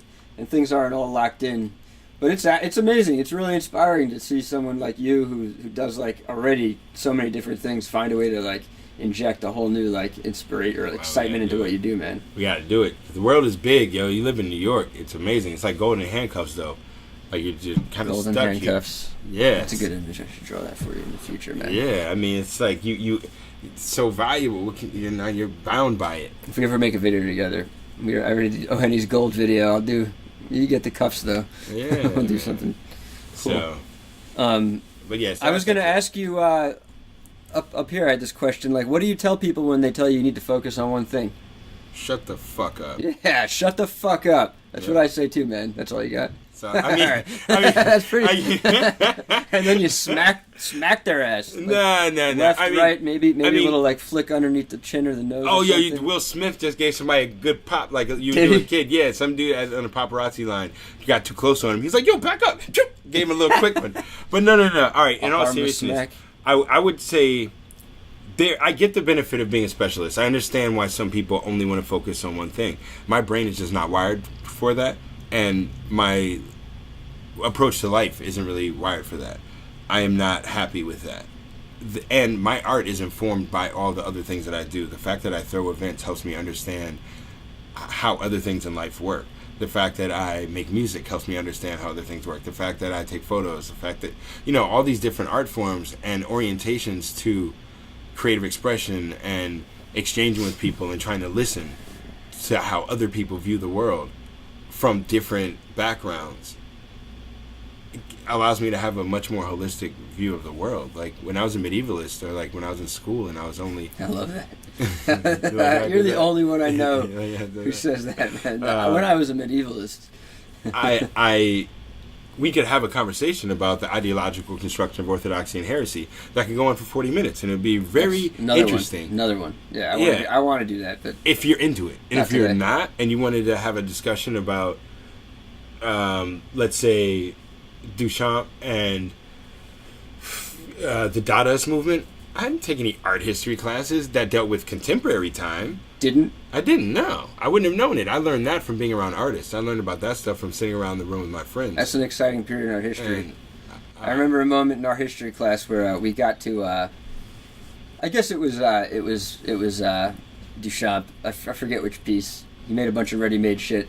And I had a good professor, man. He was really good at teaching art history, and he just got to this moment where I don't even remember what he said, but somebody in the class was just like, "That's fucking awesome," and you could just feel like everybody on the edge of their seat. It's art history actually is interesting. It's fucking it's keyed into all kinds of shit, and that was an amazing moment. And then after that, I feel like things kind of get really messy and wild and crazy, and it's really hard to nail things down. And now we're in who knows where the fuck we are now. But but Duchamp was an exciting moment where like all of art history really felt like it was leading up to that, and it made a lot of sense, and it was fucking awesome. And I think just being able to have access to that comes out of having multiple interests. Mm-hmm. If I only studied what I was interested in, I probably wouldn't have been a medievalist. If I had only done hip-hop, I would have never gotten into some of the literary elements that I've learned now in running a magazine. If I had only done literature, my love for actual sounds and like sonics and the way vibration works, would that have developed the same way? And so I God, we're gonna run out of time. I want to like go through your timeline, like where'd you grow up, where'd you start, all that shit. And now that we're having like these great conversations about all this. When do you have to leave? I'm not in a rush. I'm good. It's more like when do you have to leave? You got to pack and clean up and shit. I wanted to say though, when people ask me that or tell me that, because it's usually like somebody's like, yeah, no, you're struggling and you're unhappy and you're so angry because you're doing too much. It's like, I can't go back. Like I can admit like a certain level of jealousy when I see somebody who has achieved a level of success because they were able to like focus on one really specific thing, and it really worked for them. But I commend them. It's like, good for you. Like that's lucky as far as I'm concerned. Because like most of us out here, we don't just hop around because we're failing, but we try something. It doesn't really necessarily it doesn't succeed. So then we're on to like the next thing. But also it's like people aren't coming and giving us anything. They're not giving us the money or the place or anything that for that matter. And it's like everything I've done and where I've gotten to, it's because I had to take some new tool or some new process into my own hands and just take command over it and teach myself how to do it. Yeah, I have a twisted understanding of success. I know that I am motivated by things not working, and I'm motivated by knowing I can't be complacent and there's much more to be done. But on the other hand, whatever level of success I thought people had, I no longer view anymore. Someone made a whole lot of money. Cool. Yeah. Are they happy? Who knows? They may have been successful in making that money, but have they been successful in having honest relationships with people in their life? There may be people who I saw achieve a certain amount of outreach in music 15 years ago. Some of my friends were working with Outkast. Some of my other friends have worked with various labels. Do they even make music anymore? So if my goal was to make music my whole life, I'm still getting there. I won't know success till I'm dead. I have the money. I'm alive. Is literally, that's my success. And I didn't believe the hype, but I'm from that era and from DC where you were told 18 to 25-year-old black male has this percentage chance of being shot, stabbed, victim of violent crime, in jail, never. None of that. None of that happened to you? No. But I've definitely been around people that have had to deal with the repercussions of how fucked up society is in a way I haven't. But I'm lucky. I've survived. I have amazing people in my life. The music I make makes me happy. I can go to sleep every night and know that I put my heart and soul into it. I don't have any money. When I got in this bike accident, I still don't have teeth because I cannot pay the $10,000 just to get cosmetic surgery. Yeah. So I deal with the reality of we don't have a lot, but I don't feel like I'm not successful, and I don't know what other people's success is. So I very rarely see people and think they've achieved something. Yeah. It's all like a process, and it all can be gone in a day. Yeah, I mean, you get what you want, and you realize it's not what you needed, and it's, you know, that's a very simple reality to understand. But would you say that you're living your best self, or you're flourishing, or that you are like? Would you say any of those corny things? Are you reaching your full potential every day? I'm trying, man, but I want to go to California to get out of this cycle. I have a cycle of how I do things in New York because it's somewhat effective, or I get the things done well enough to allow them to continue. But so you're like forcing a change in your life right now, really? Yeah, this whole 2 years. I got that bike crash. I had an existential crisis for the past year and a half. Like, as a result of the bike ride, sort of brought I'm assuming brought something that should have happened anyway out. Nah, just that shit. Just the reality of like, yo, in a 2-second amount of time period, you can be in debt $4,000, $8,000, and then in order to make yourself look right and socially acceptable, you got to pay another $10,000 or $12,000.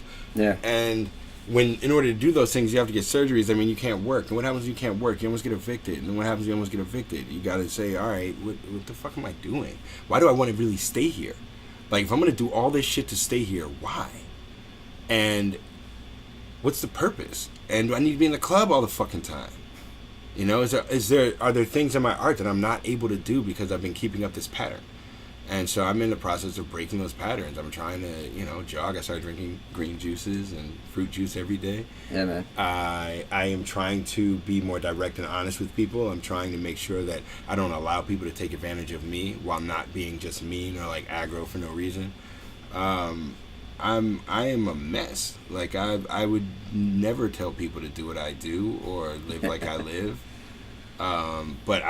But I think a lot of people will, if they're lucky enough to see you, if anyone's listening, they've never seen you, they'll be like, oh god, this guy goes fucking hard. It's inspiring, man. You're like, rock star is a shitty way to describe you, because it's like, it's bigger than that. Like all those things we listed off, they're real. It's a really unique space you occupy in a public space that you've created, where all kinds of disciplines flow through. And like we call New York City a melting pot, but I think where you are is literally a melting pot, because you're bringing so many different types of people together who all end up, they collaborate together. But you have a deep influence on everybody, like no joke. I mean, I've seen I've heard some of the younger kids like questioning, how they're viewing. You're definitely impacting the youth, man, in a positive goddamn way. Old man Stoney, I am 40 years old. Yeah, but you act and carry yourself like you're younger than some of the young kids and I'm not talking in just a party way, but you do party hard. They can't keep up with me, I'll tell you that right now. That's also one of the reasons I'm going to go on this tour. It's also set the standard. So let's start with this. Respect and love and appreciation to every artist out there. I know you've got your plate full. I know it's hard being a full-time artist, part-time artist. Just finding your creative lane is difficult. I want to figure out a way to be supportive and to say encouraging things to all young artists, old artists, people that want to give up, people that restarted. So you know that first. Positive. I think I know where you're going with this. The other part of it is motherfuckers need to work. Because you're coming out of hard. Motherfuckers need to get up off that ass and go put in the time and effort. And so, if I'm going to talk that shit, let me go do it. If I'm going to tell people, put in the effort, then that means I got to be down. When I run the art space, we carry the equipment, we sweep, we mop, we paint, we do construction, we take out the trash, we set up the lights. You do it from beginning to end, top to bottom. And keep doing it. And keep doing it. And keep doing it. Yeah. Till the day you die. You think you'll be doing this till the day you die? Parts of it, yeah. Yeah. Yeah. Yeah. I don't know which part of it, but yeah. I don't know. I mean, part of me... Maybe all of it. Maybe we'll be doing I even can't more. handle all these people. At a certain point, I'm going to be out in the cut. Like, at a certain point, I need to be out by the ocean. I need to be able to go swimming in warm water and be healthy. I need to not live in a place where... You don't take vacations, do you? I haven't had a vacation. Vacation. I haven't seen my mom. I have time for a fucking vacation. Is she in D.C.? Yeah. Are your parents both alive? Yeah. Are they together? No. They split when you were a kid? No, they split before I was conceived. Oh, wow. Yeah. It was one of those, they'd already split up. Then they got back together. They didn't really get back together. They hooked up. I can't, you'd have to ask my mom. And if you can look my mom in the face and ask these type of questions, then you may get an answer that won't be... She wouldn't let me get there? I'm pretty sure you have a much different response than I'm giving you. But they had been together for a number of years, had realized it wasn't going to work. They were living in different cities, and then started hanging out kind of off and on a little bit. She got pregnant. They talked about her moving, him moving, and she wasn't going to move, he wasn't going to move, and so I was born. And so my dad was like never in the house. Like maybe he might have been around the first couple weeks or months or something like that. Like, but like early, he went back to Chicago. And before anyone... Do you think they had an influence on who you've become? What, my parents or not? Yeah, and who's had an influence on you? Like, yeah, of course. How the hell did you get to here, man? Of course. I mean, that's a long-ass story. Right. I mean, I would say... That's another podcast, because we're already close to... A lot of people... over an hour already. A lot of people would be like, oh, but you don't know your dad. Is that a problem? And this and that, and single mother. And stop listening to these goddamn white people, all right? That's some white psychologist, some European psychologist telling you about nuclear family or telling you the way you're supposed to be. There are plenty of places in the history of humanity where people had parents that traveled a lot, that died young, that weren't available due to work circumstances, and the other members of the family helped. The other people in the community helped. It's about the influence when you're a young child. And so I think I'm heavily affected by the fact that I never saw a man be violent towards a woman in my house. I was going to say, some of my friends whose dads weren't around say they're grateful for it, because it's like, if they were around, shit might have been horrible. Yeah. They might have had a horrific experience, traumatic experience growing up, whereas instead they have like kind of absence, but they don't feel any particular way about it, really. If the concept of absence is also in the mind, so what am I missing? In the same way I miss not having a tail like that dog. Yeah.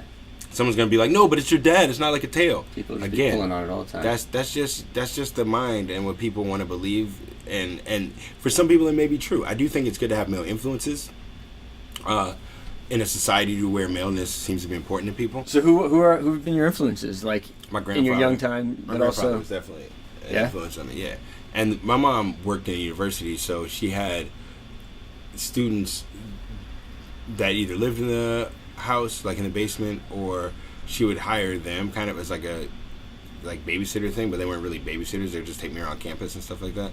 So I mean, Howard University was one of the places I basically grew up. Like I was on the campus a lot, and cool, so man. There are a lot of black men there that engaged me. That's where you got your scholarly side from, growing up in it. My mom would love to hear you say that. Yeah, you know, I could see that you're kind of like, scholarly, huh? No, the part about Howard. You are a scholar, sir. I don't deny that part. A gentleman and a scholar. Fuck yeah.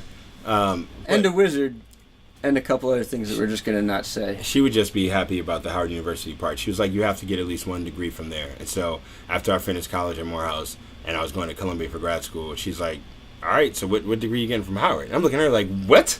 You think there's going to be more of this? And I ended up dropping out of my grad program after I took I did my thesis course. Mama. So theoretically, I have to write a paper and I get a degree. But I could give a fuck. Oh, you're in that position? That's never happening, bro. Yeah. Oh, maybe one day you'll just be like, you know what? I'm in the mood. I'm in the mood to write a paper. Maybe. That would be amazing. Why not just submit it? Maybe. Seriously, right? Just get the fucking degree. That would be interesting. I don't care. Oh about shit! the If I did either, some but comparative analysis between the Franciscan order and like Saint Francis of Assisi, what are you talking about? and Bad Boy or something like that, that would be crazy. Bad Boy, The what? The record label. Oh. And an idea of what happens when a charismatic leader steps down and all this other stuff. Okay. Anyway, all right. Yeah, that would be awesome, man. You should just write it because it's worth writing, and then no, it's not. Let's talk about this other stuff. We got a festival coming up that you made art for. I don't think it's worth writing. No. Yeah, yeah. Who knows how much more time we have here before either of us burns out? Let's talk about the fucking summer festival, man. Brooklyn Wildlife, which we've already addressed, throws a summer festival. Which one is this one? 6th annual. 6th annual, the 2018 Summer Festival, man. Yeah. And how many days is it? It's going to be August 31st to September 9th. Nice. With at least one event a day, some days multiple events. And for the first time ever, a part of the festival is decentralized, so that, yes, I am booking venues, and yes, I am booking artists, but going through Artery, we're going to have people plan their own shows that I'm helping to coordinate, where they choose the artists, you open up their houses, they open up their apartments, and let people rock out. And at those shows... I'm going to have to run this by Jen, but I want to open up this space to it, man. Yeah, you should do it. She'll be down. She actually has a space down the hall, too. I don't know if you know about that. Nah, we can do something super chill if you want, like acoustic, and places that have backline, we'll do that. But I'm going to purposely orient the home shows, or I shouldn't even say like shows, gatherings. The home gatherings to acoustic, poetry, storytelling, you should do an artist book talk. That's what you should do. I've been talking to Vlad about this. I'm down. Where it's like a Q&A. I used to be terrified of that shit, and now I'm not, and I'm super interested in doing everything I possibly can right now. Yeah, we should do that. And then maybe just one like musical performer, like violinist or something chill. Sounds good, man. Yeah. I could bring my own musicians. I'm down to find someone new if you have someone. Somebody. I know plenty of musicians. That'd be awesome. I like it. See? Yeah, and I like getting... It's hard to get all the people I know to cross paths. It's so difficult, but that's why we do this festival.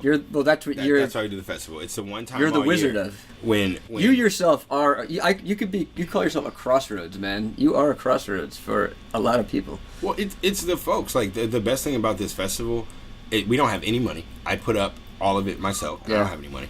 So there's no sponsorship. There are no companies. Oh yeah, let's talk about all that. Like anti-corporate, no sponsorship. No sponsorship. Anti-corporate, anti-capitalist, pro-creative. And the idea is we're gonna do this festival where if you make rock music, if you are a dancer, if you're a visual artist, if you're a painter, if you're a photographer, if you're a sculptor, if you are a violinist, whatever you are, here's a place to meet the other musicians that are indie, the other people and the other artists, the other creatives who are indie, the folks that have decided to not wait for handouts, the folks that are not making their art catering to companies, but just folks that, in a way, love what they do and may have a perspective that's been marginalized. I purposely make sure that it's not a festival with a whole lot of male performers. Every year I put effort into making sure we have folks from other countries, that we make sure we have non-male performers, and that you don't end up with the same experience you get at these corporate experiences. It's very organic. It is very human. I'll re-emphasize the organic part of it. Person to person. Because the diversity factor is something I hear everywhere I go now. It's a great thing. All jobs I'm on, everyone's like, but where's the diversity? Yeah, they're full of shit. Well, no, not all of them. Because some of them are. A lot of them. I go out in Brooklyn. This is also what I get mad about. I go out in Brooklyn. I go to a damn bar on Bushwick Avenue where the whole neighborhood's Puerto Rican and brown-skinned people. It's all white people inside. And it's a whole room full of white people. I don't even know how it's possible.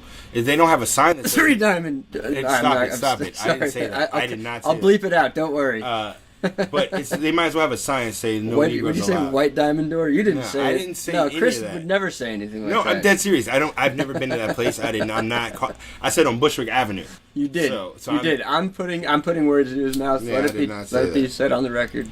But anyway, but in reality, it's a place where it's not just like gender diversity, or it's not just race, ethnic diversity, it's not just national diversity, but actual like creative like variants. Right. And so many different types of creative people. Yeah, they're pop performers. Like you're gonna come to an event that Chris Carr throws, and you can go there and just get lit and fucked up and party like crazy. Or you could sit there and realize you're in a room full of people who have like an incredibly wide set of skills and abilities and talents and whatever, and just have your mind blown. And some people are super good. You can see who's like sitting there with their arms crossed and like, oh, I'm above all this. There's those types of people too. I love it because then you are literally a cultural epicenter for fucking Brooklyn. You're the best underground scene I've ever found in my entire life. I need those people with their arms folded because then that makes sure. it gets you need an edge, man. You need an edge, people right? give the extra energy they need to. It helps. Yeah, it encourages you to put your edge on. As a performer, we have to always keep in mind that we are occupying other people's time, and time is the most valuable thing humans have. Yeah. Every time I'm on stage, I recognize that for that 7 minutes, that 15 minutes, I need to go ham. I need to make sure the people that are there and allowing me to occupy their time in that way get an even exchange, if not more. Yeah. And I think in putting together this festival, I try to book artists that are committed, that are passionate. I listen to every single one of them. I watch every video that comes through for the visual artists or dancers or burlesque performers. I know a lot of the people personally from doing shows the past like 7 8 years. At this point, you just know so many people. But it's also great because every year I meet new bands. You are bringing new people every year. Yeah, every year I meet like So a fucking plethora cool, man. of new acts From and around the it's country. awesome. Would you agree? Yeah, with that? we have You people. bring people in from everywhere. Last year, there are people that drove out from Ohio, from 3 acts from Ohio, another act from Tennessee. Some folks drove up from either Alabama. The year before, we had folks from Oklahoma, folks come down from Maine, people flew from California. Yeah, I mean, dog, it's people from all over. It's awesome. We had a group last year from Mexico fly up for the show. And like I told them, like, yo, I don't have any money. I can't pay for your flights, but when you're here, I can help with this and that. And we made just sure they worked had some out. housing? Yeah, we found, like there are ways to try to accommodate. I know I don't have any money, but I do have other things that are available. That's that share economy. So That's that share real economy share kicking economy. in. Just give me the Will Smith slap if I'm pissing you off, man. But yeah, so the Summer Festival will be August 31st to September 9th, 2018. Just get in touch with me. There's so much going on. I don't want to try to run down the list right now, but it's yeah, there'll be a link in the description of this podcast and everywhere I post it, and I'll help share it. And so I made for you. What did I even make for you, man? What did you ask me to do? This is the best. Did my work meet your like on a scale? Did it exceed? Did it meet? Or did I not come close to meeting your expectations? Give me a little bit of an The best part of man. this. Here's the best part. I want my I'm just assessment, hanging out with. goddammit. I'm just hanging out with Ian, and I don't know why I'm such a bonehead sometimes. It didn't hit me earlier, and I'm like, hold on, Ian, why don't you do the poster? Because every year I've been working with my homie Gerald Watson, awesome designer based out of DC. Shout out Gerald. Yeah, man, he did the flyers, and we always did this great concept of different shapes and colors and ways of orienting the event, so there was consistency between all 10 or 12 flyers or events. So you knew it was part of the same festival, but each one had something unique. So you knew about the artist there, or like conveyed something about the feel of the show. Last year, I got all bungled up again. I had that bike accident at the beginning of the year. Everything got crammed together. So I ended up doing the flyers and used all these images of plants. And it was cool because then like it had this aesthetic that you wouldn't expect for the festival that we do.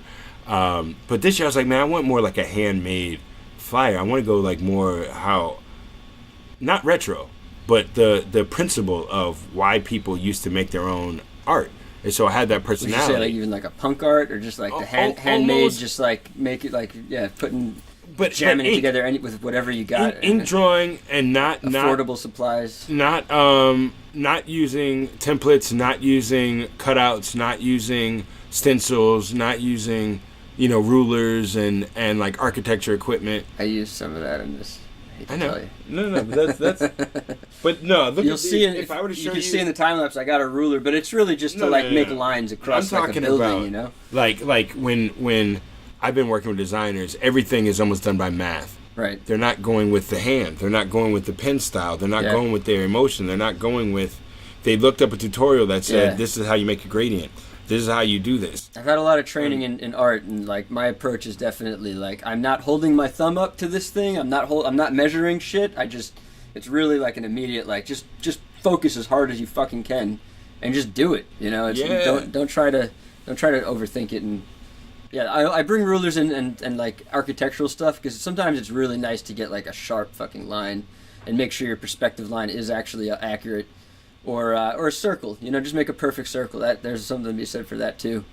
But yeah, most of my shit's pretty organic. Yeah, when people see the work, they'll understand what I'm saying. That like you have a hand style, like you have a very unique look. I love the hand drawn look for sure. And we were looking through your book and we were talking. And I was just like, wait, man, why didn't I just ask Ian to do the damn poster? Well, because I'm just sort of coming out as the guy who does this. I haven't really been doing it. You're forgiven. Yeah, well, thank you. I need that also. No, you don't. But at that point, I was just thinking of a skyline. And then I could use the negative space above the skyline for any text or for any information about it. So as you and I are talking, and you're like, well, yeah, I could also have these monsters, and then I'm like, all right, sounds cool. But I was thinking you just wanted the skyline. The majority of it was going to be the skyline.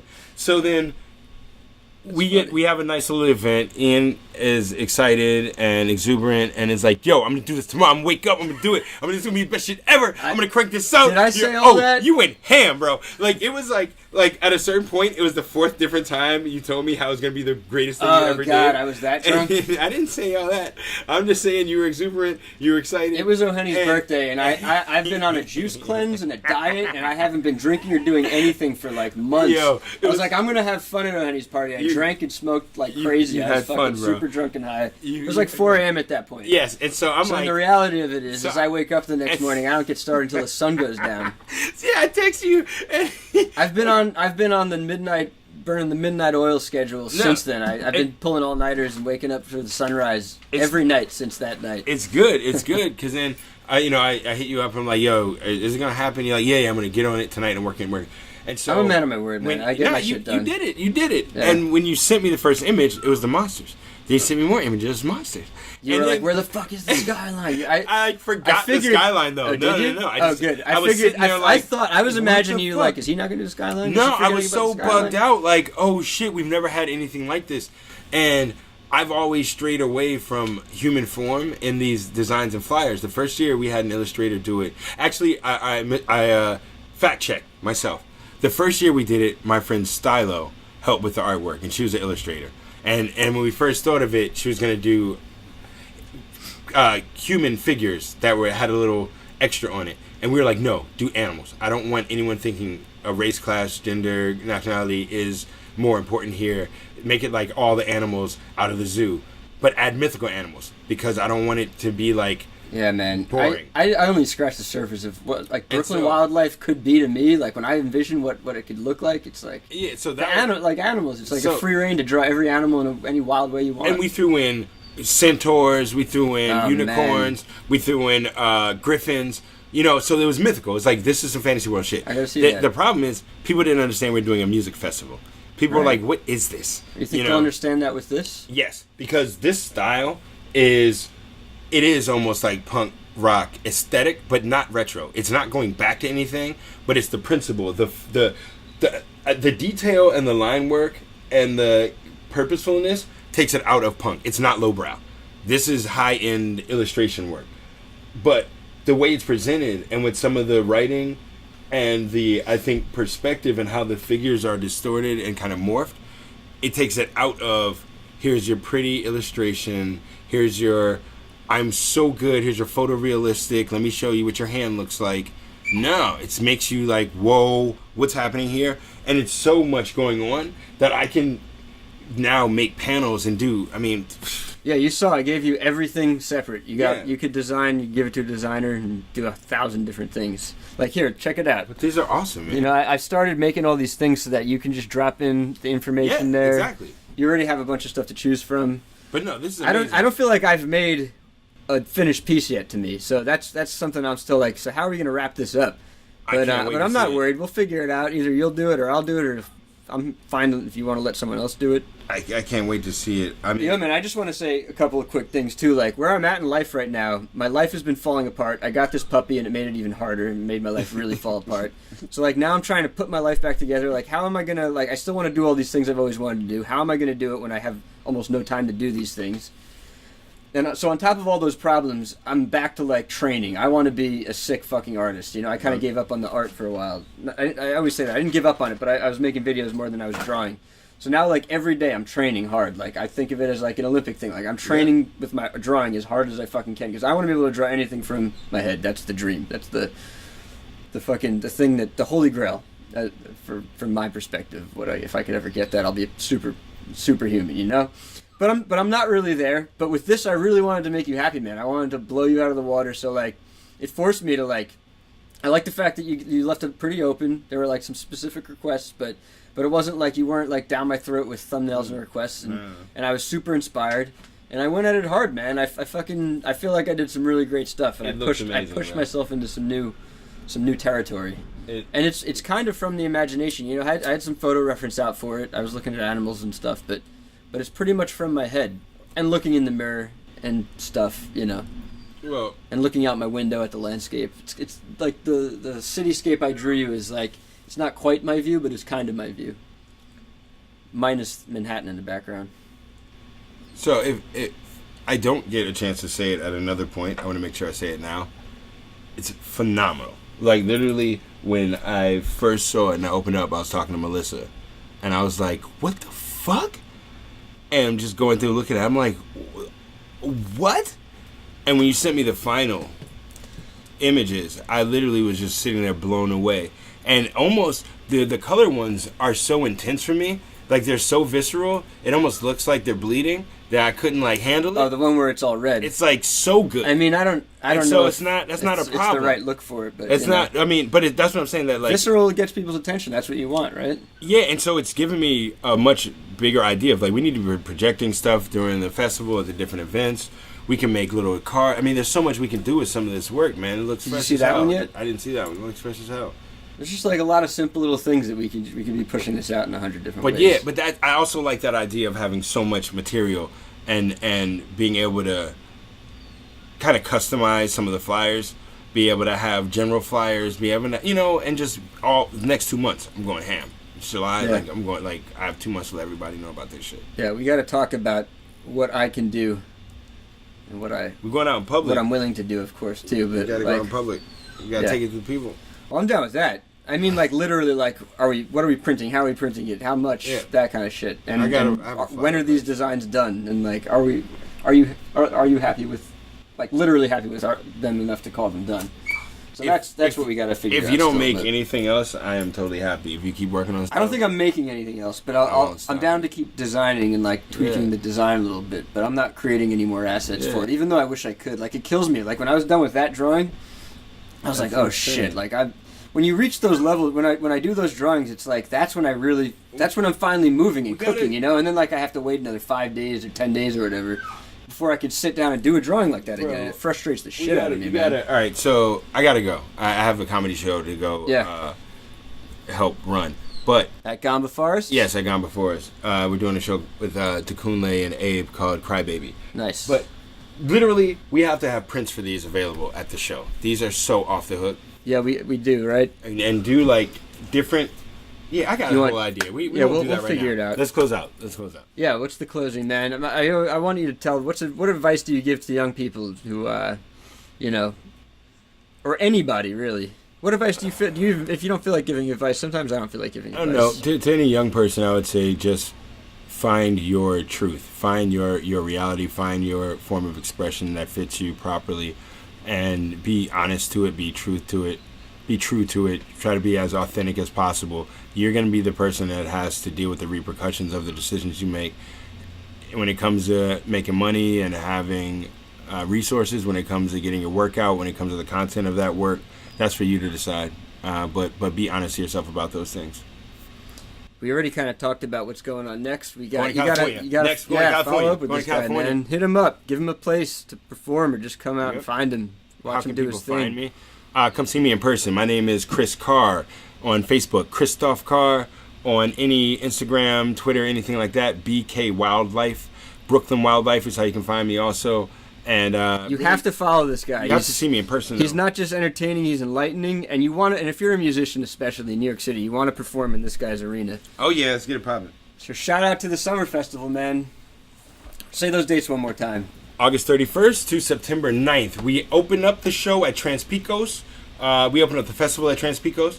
And I believe the closing show will be at Secret Project Robot. We'll have Nice. a couple shows at Gamba. We have something at Bazaar. It's going to be a wild week. The Glove, Living Gallery, Tilt, show love to the DIY spaces, show Yeah. love to the venues that have been supportive. This is my neighborhood too, so come hang out with me as well. I'm out here. If you need an excuse to hang out with me, this is the best kind of excuse. Come see us.